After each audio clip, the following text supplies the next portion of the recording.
Hello friends, good morning. कैसे हो? Hope करता हूँ आप सब लोग अच्छे ही होंगे। सो फ्रेंड्स, जीके जेट के स्पेशल क्लास में आप सब लोगों का बहुत बहुत स्वागत है।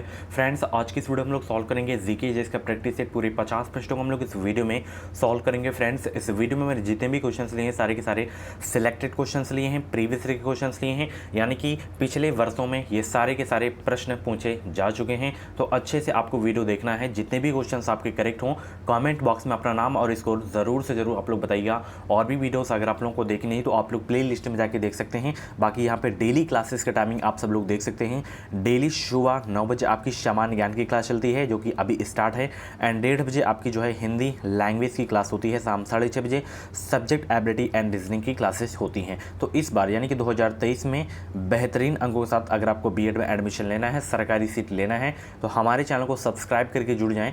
इस चैनल से आपको निश्चित ही मदद मिलेगी। तो चलिए क्लास को स्टार्ट करते हैं। ये क्रैश कोर्स भी आप लोग परचेज कर सकते हैं, यानी कि ये 527 पेज की हमारी पीडीएफ है।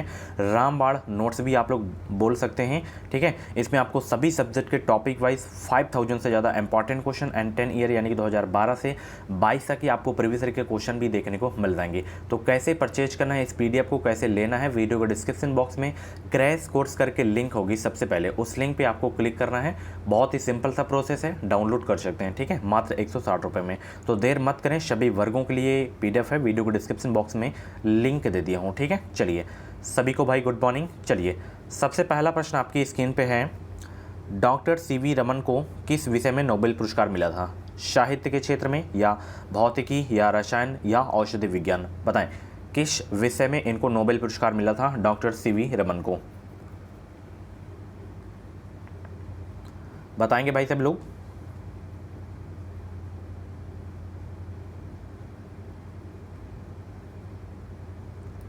तो इनको मिला था 1930 में भौतिकी के क्षेत्र में, ठीक है, याद रखना। इसीलिए जो है 28 फरवरी को क्या मनाया जाता है? राष्ट्रीय विज्ञान दिवस मनाया जाता है, ठीक है, याद रखना। चलिए आगे चलें। अगला प्रश्न यहाँ पे देख सकते हैं, बेरियम मील किसके लिए प्रयुक्त होता है, ये आपको बताना है। रक्त समूह की जांच करने के लिए, पोषण नल का एक्सीकरण के लिए, मस्तिष्क का एक्सीकरण के लिए, या इनमें से कोई नहीं? बताएंगे सब लोग। बेरियम मील किसके लिए प्रयुक्त होता है?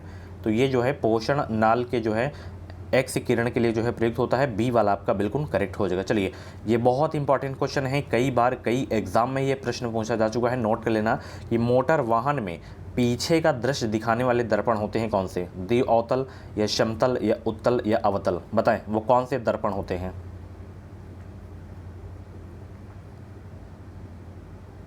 गुड मॉर्निंग भाई, वीडियो को लाइक शेयर कर दो सब लोग। 2023 में अच्छे अंकों के साथ अगर आपको बीएड में प्रवेश लेने हैं तो चैनल को ज़रूर से ज़रूर आप लोग सब्सक्राइब करके बगल में घंटी वाली बटन को ऑल पे ज़रूर प्रेस कर लेना, ताकि कोई भी बीएड की छोटी से बड़ी अपडेट आए वो अपडेट आपको सबसे पहले हमारे चैनल के माध्यम से मिल सके।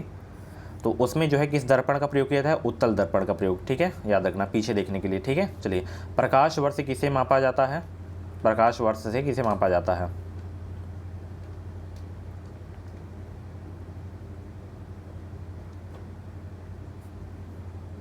खगोलीय दूरी को मापा जाता है प्रकाश वर्ष से, ठीक है। चलिए, भारत में वित्त आयोग का प्रधान कार्य है?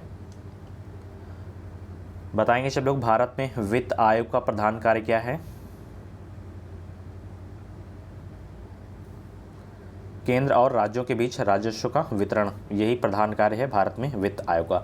अब आप लोगों से प्रश्न है, वित्त आयोग की स्थापना कब हुई? वित्त आयोग का वर्णन किस अनुच्छेद में है? वित्त आयोग के पहले अध्यक्ष कौन थे? और इस समय वित्त आयोग के अध्यक्ष कौन है? ये आपको कमेंट बॉक्स में छापना है। चलिए, महत्वपूर्ण दिवस से एक प्रश्न आपके एग्जाम में फिक्स है आना, ठीक है ना। तो याद कर लीजिएगा जितने भी महत्वपूर्ण है। करंट अफेयर की मैराथन वीडियो भी मैं सारे महत्वपूर्ण दिवस में करवा चुका हूँ, ठीक है। तो अगर आप लोग करंट अफेयर की मैराथन वीडियो नहीं देखें तो जाके देखिए, मैराथन की स्पेशल प्ले लिस्ट होगी, ठीक है। चलिए, विश्व तंबाकू रोधी दिवस कब मनाया जाता है? बताएं सब लोग। विश्व तंबाकू रोधी दिवस मनाया जाता है 31 मई को प्रत्येक वर्ष, ठीक है। चलिए, राष्ट्रीय रासायनिक प्रयोगशाला कहाँ स्थित है? 7 का जवाब दें सब लोग। राष्ट्रीय रासायनिक प्रयोगशाला कहाँ स्थित है? बहुत अच्छे बच्चों आज जवाब दे रहे हैं सभी लोग। चलिए, राष्ट्रीय रासायनिक प्रयोगशाला कहाँ स्थित है? पुणे में, ठीक है। चलिए, दक्षिण अफ्रीका से लौटने पर गांधी जी ने प्रथम सत्याग्रह कहाँ में शुरू किया था? बताएं। 1915 में ये दक्षिण अफ्रीका से लौटे थे और 1917 में ये जो है कहाँ से जो है प्रथम सत्याग्रह की शुरुआत किए थे, चंपारण सत्याग्रह, ठीक है, चंपारण से, ठीक है ना। 8 का सी आपका बिल्कुल करेक्ट हो जाएगा। चलिए, महाराष्ट्र में जो एलोरा की गुफा है उसका निर्माण किसके शासनकाल में हुआ था, ये आपको बताना है। Very very most important question आपके एग्जाम के लिए। बताएंगे सब लोग, एलोरा की जो गुफा है इसका निर्माण किसके शासनकाल में हुआ था, ये आपको बताना है।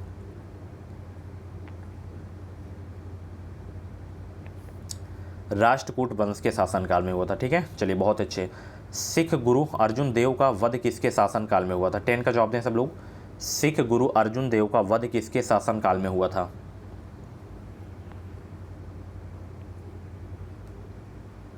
तो सिख गुरु अर्जुन देव का वध जो है किसके शासनकाल में हुआ था? जहांगीर के शासनकाल में, ठीक है, बहुत अच्छे। चलिए, मुगल शासन में मनसबदारी प्रणाली का प्रवर्तन किसके द्वारा किया गया था? Very very most important question आपके एग्जाम के लिए। मनसबदारी प्रणाली का प्रवर्तन किसके द्वारा किया गया था? अकबर के द्वारा किया गया था। सीधे एग्जाम में छपने वाला प्रश्न है, ठीक है। चलिए, पहला दक्षेस यानी कि सार्क सम्मेलन कहाँ आयोजित किया गया था? सार्क में कुल 8 सदस्य देश हैं। इसकी स्थापना 1985 में हुई थी। इसका मुख्यालय है काठमांडू में। तो इसका सम्मेलन कहाँ आयोजित किया गया था? पहला याद रखना, काठमांडू में, ठीक है। 12 का ए आपका बिल्कुल करेक्ट हो जाएगा। चलिए, अगला प्रश्न आ गया है, बच्चों वाला प्रश्न आ गया है, बिल्कुल फ्री का 2 नंबर आप लोग ले सकते हैं कि क्षेत्रफल की दृष्टि से भारत का सबसे बड़ा राज्य कौन सा है? देखिए, क्षेत्रफल की दृष्टि से जो आपका सबसे बड़ा राज्य है भारत का वो है राजस्थान, ठीक है, और सबसे छोटा आपका गोवा है।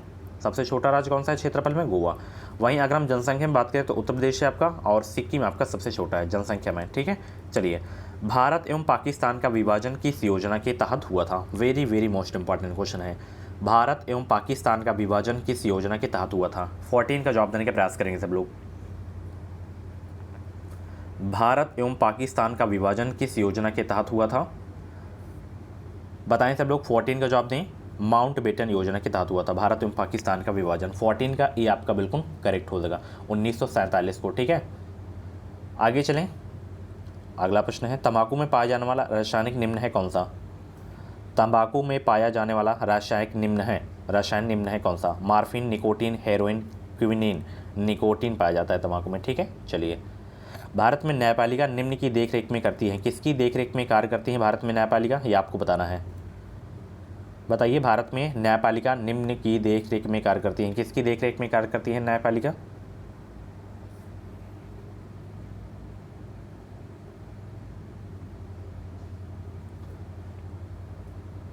स्वतंत्र की देखरेख में कार्य करते हैं, ठीक है।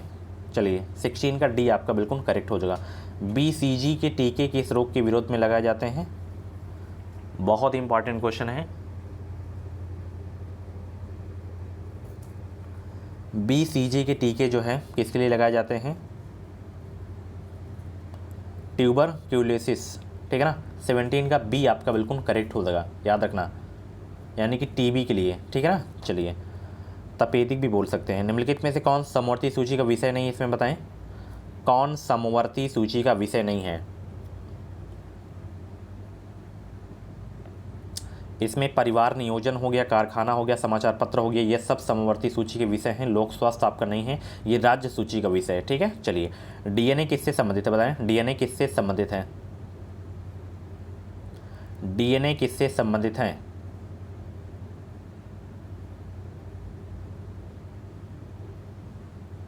आरएनए से संबंधित है, ठीक है, बहुत अच्छे। टूटते हुए तारे के संबंध में निम्नलिखित में से कौन सा कथन सही है? टूटते हुए तारे के संबंध में निम्नलिखित में से कौन सा कथन सही है? उल्का पिंड, ठीक है। 20 का ए आपका बिल्कुल करेक्ट हो जाएगा। चलिए, पृथ्वी के वायुमंडल में कौन सी गैस विपुल मात्रा में है? सर्वाधिक गैस कौन सी है वायुमंडल में, ये आपको बताना है।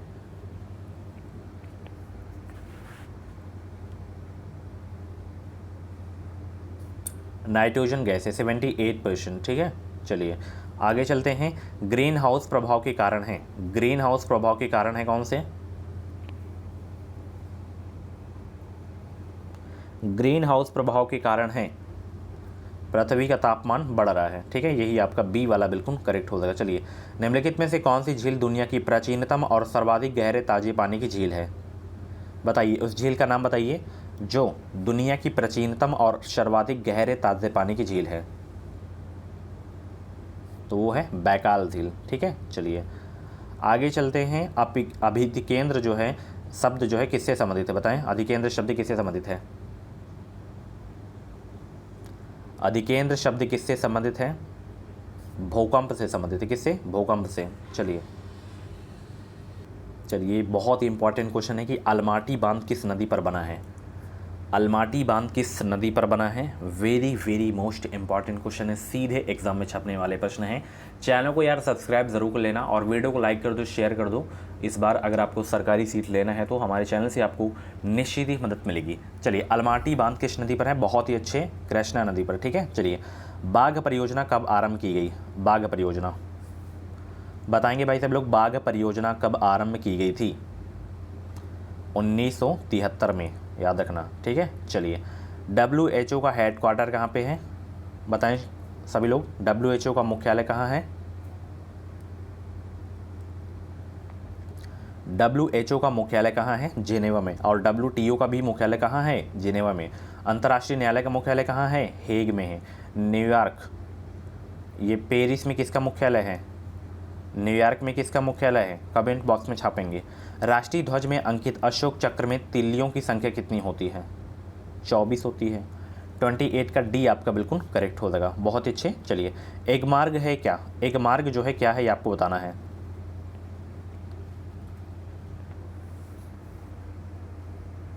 बताएंगे सब लोग, एक मार्ग है क्या?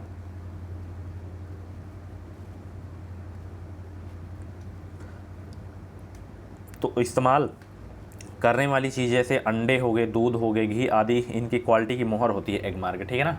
चलिए 29 का डी आपका बिल्कुल करेक्ट हो जाएगा। इंडियन इंस्टीट्यूट ऑफ साइंस कहाँ पर स्थित है? इंडियन इंस्टीट्यूट ऑफ साइंस कहाँ पर स्थित है? नई दिल्ली, चेन्नई, खड़गपुर या बेंगलुरु? तो ये है आपका बेंगलुरु में। 30 का डी आपका बिल्कुल करेक्ट हो जाएगा। किसी कारणवश कार्यकाल के दौरान राष्ट्रपति की मृत्यु हो जाए तो उपराष्ट्रपति अधिकतम कितने समय तक राष्ट्रपति के रूप में कार्य कर सकता है? आप लोग यार वीडियो को लाइक नहीं करते हो, कम से कम वीडियो को लाइक तो कर दिया करो ताकि मैं मोटिवेट हूँ और भी आप लोगों के लिए प्रति ऐसी ही मेहनत करता रहूँ डेली। उपराष्ट्रपति अधिकतम कितने समय तक राष्ट्रपति के रूप में कार्य कर सकता है? 6 महीने तक। ठीक है, याद रखना। आगे चलते हैं। कोई विधेयक धन विधेयक है अथवा नहीं, इसका निर्णय कौन करता है? कोई विधेयक धन विधेयक है अथवा नहीं, इसका निर्णय कौन करता है? लोकसभा का अध्यक्ष करता है। ठीक है, 32 का ए आपका बिल्कुल करेक्ट हो जाएगा। लोकनायक की उपाधि किसे प्रदान की गई है? लोकनायक की उपाधि किसे प्रदान की गई है? बताएं सब लोग भाई। बहुत अच्छे। चलिए और 50 में से जितने भी क्वेश्चंस आपके करेक्ट हों कमेंट बॉक्स में नाम स्कोर अपना ज़रूर से ज़रूर आप लोग बता के जाया करें। लोकनायक की उपाधि किसे प्रदान की गई है? जयप्रकाश नारायण ने को प्रदान की गई है। ठीक है, चलिए किसी पदार्थ का वह केंद्र जहां उसका संपूर्ण भार प्रभावी होता है कहलाता है?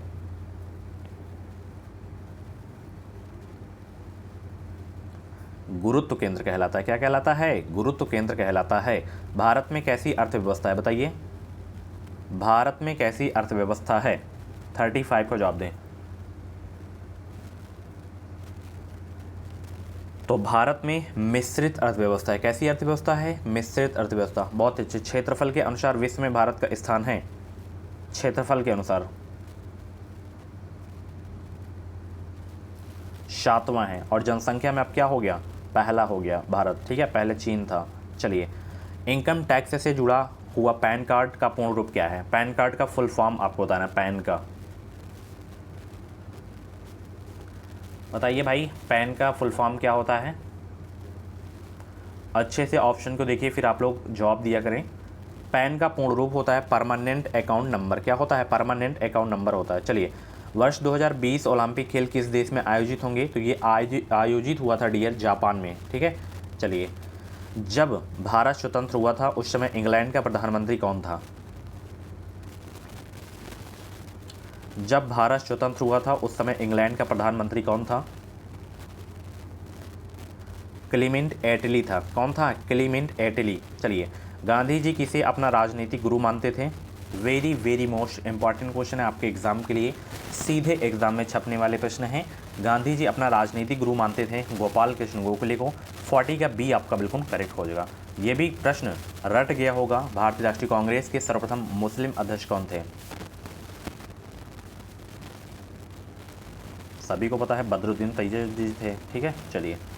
सन 1955 में बंगाल, मद्रास और बम्बई के प्रेसिडेंसी बैंकों को मिलाकर उनका राष्ट्रीयकरण किया गया था। एक बैंक को नया नाम भी दिया गया था, वह नाम क्या है?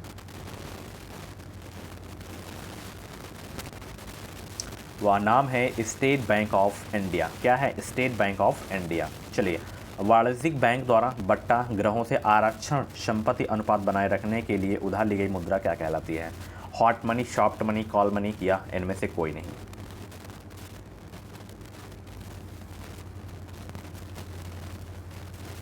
वह कहलाती है कॉल मनी। क्या कहलाती है? Call money. चलिए, कोडाई कनाल पर्वतीय स्थान है किस पहाड़ियों में? कोडाई कनाल पर्वतीय स्थान ये आपका पालेनी पहाड़ियों में है। कहाँ है? पालेनी पहाड़ियों में। ठीक है, चलिए। राष्ट्रपति अपना त्यागपत्र किसे संबोधित करते हुए देता है? राष्ट्रपति अपना त्यागपत्र किसे संबोधित करते हुए देता है? बहुत अच्छे। भारत के मुख्य न्यायाधीश को या लोकसभा अध्यक्ष को या उपराष्ट्रपति को या प्रधानमंत्री को? उपराष्ट्रपति को देते हैं। ठीक है, चलिए। अगला प्रश्न है, राज्य में मंत्रिपरिषद उत्तरदायी होते हैं किसके प्रति? राज्य में मंत्रिपरिषद उत्तरदायी होते हैं किसके प्रति? विधानसभा के प्रति उत्तरदायी होते हैं। ठीक है, बहुत अच्छे। चलिए, कंप्यूटर प्रोग्रामर में गलती को करार दिया जाता है बिग से, बिट से, वायरस से, इनमें से कोई नहीं। बिग या बग दिख जाए उसे गलती को करार दिया जाता है। ठीक है, 47 का ए आपका बिल्कुल करेक्ट हो जाएगा। निम्नलिखित में से किस संविधान संशोधन के अंतर्गत मौलिक कर्तव्यों को शामिल किया गया है? वो कौन सा संविधान संशोधन है जिसके अंतर्गत मौलिक कर्तव्यों को शामिल किया गया है? Very very most important question है आपके एग्जाम के लिए। तो वो संविधान संशोधन है 42वां संविधान संशोधन, जिसके अंतर्गत मौलिक कर्तव्यों को शामिल किया गया। ठीक है, चलिए। भारत सरकार ने परिवार नियोजन कार्यक्रम को राष्ट्रीय स्तर पर निम्न वर्ष में अपनाया था। किस वर्ष अपनाया था परिवार नियोजन कार्यक्रम को राष्ट्रीय स्तर पर? 1952 में। ठीक है, लास्ट क्वेश्चन है, सबसे पहली रेलवे लाइन किसके शासनकाल में निर्मित हुई थी? बताएं। 1853 में चली थी, मुंबई से थाने के बीच में, लॉर्ड डलहौजी के शासनकाल में। ठीक है, सो फ्रेंड्स, ये थी आज की जो है जीके जैसी क्लास। कैसी लगी क्लास कमेंट बॉक्स में अपना फीडबैक ज़रूर देना। और ऐसी ही डेली क्लासेस देखने के लिए education with Sahil YouTube channel को सब्सक्राइब करें। जो भी यूपी बीएड एंट्रेंस एग्जाम की अपडेट रहेगी वो अपडेट आपको सबसे पहले हमारे चैनल के माध्यम से ही देखने को मिलेगी। आप लोगों से आज का नया प्रश्न है, होमवर्क है, नाटो। ये जो नाटो है इसकी स्थापना कब हुई? इसका मुख्यालय कहाँ पे है? इसके कुल सदस्य देश कौन से हैं? और जो अभी नया सदस्य नाटो का हुआ है वो कौन सा है, ये आप लोग बताइएगा। ठीक है, इतनी चीज़ आपको बताना है। चलिए, मिलते हैं अगली क्लास में। आज की क्लास के बारे में एक छोटा सा फीडबैक ज़रूर देना। ओके, चलिए मिलते हैं अगली क्लास में। Thank you so much, thanks for watching.